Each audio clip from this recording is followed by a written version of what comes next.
Assalamualaikum warahmatullahi wabarakatuh. Perkenalkan, saya Putri Amelia Rahmat dari kelas 12-7. Di sini saya akan menjelaskan tentang pertempuran Palembang. Pertempuran Palembang merupakan peristiwa perlawanan tentara Indonesia atau TRI terhadap serangan pasukan tentara Belanda Nica.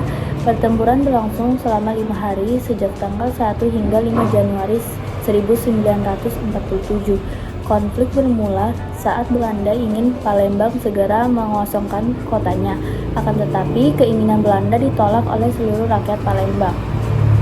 Setelah Perang Dunia Kedua mereda, tentara sekutu melakukan ekspansinya ke berbagai wilayah bekas jajahan Jepang di Indonesia, salah satunya Palembang.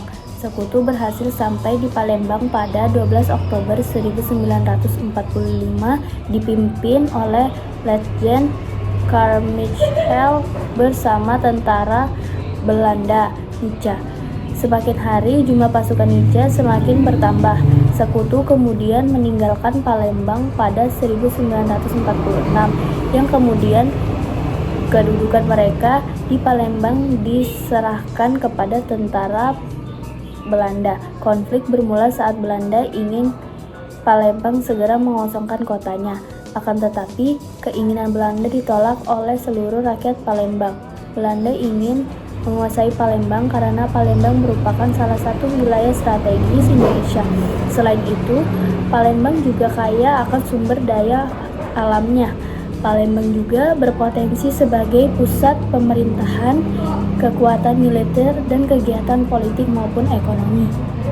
Karena Palembang menolak permintaan Belanda, baku tembak terjadi pada 1 Januari 1947 di Palembang Ilir. Belanda menyerang markas Barisan Pemberontak Republik Indonesia atau BPRI di Jalan Tempurung.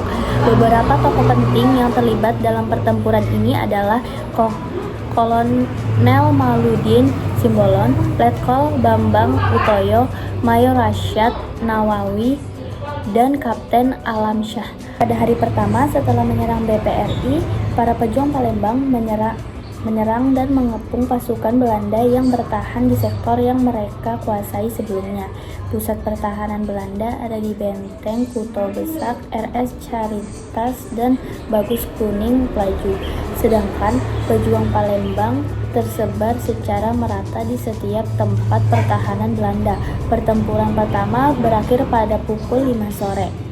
Namun, menjelang malam, pasukan Belanda kembali menyerang menggunakan senjata lapis baja. Serangan ini mengakibatkan beberapa tempat strategis dikuasai oleh Belanda, seperti kantor residen, kantor wali kota, dan kantor pos. Pada hari kedua dan ketiga, Belanda kembali menyerbu pusat pertahanan tentara di area Masjid Agung Palembang. Akan tetapi, serangan mereka berhasil digagalkan oleh pasukan Batalion Geni bersama sejumlah tokoh masyarakat.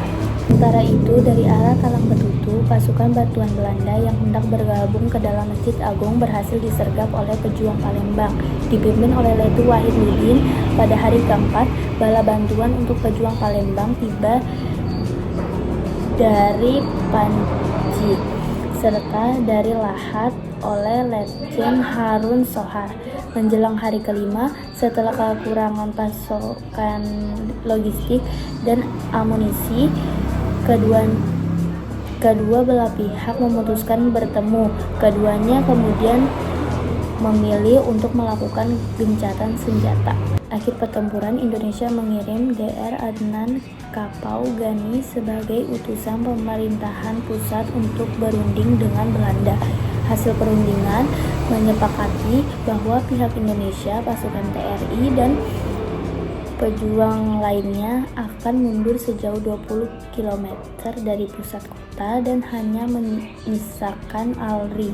Sementara itu, polisi dan pemerintahan sipil tetap berada di Palembang. Kemudian, dari pihak Belanda, batas-batas pos mereka hanya boleh berdiri sejauh 14 km dari pusat kota. Gencatan senjata dimulai sejak 6 Januari 1947 mulai pukul 6 pagi.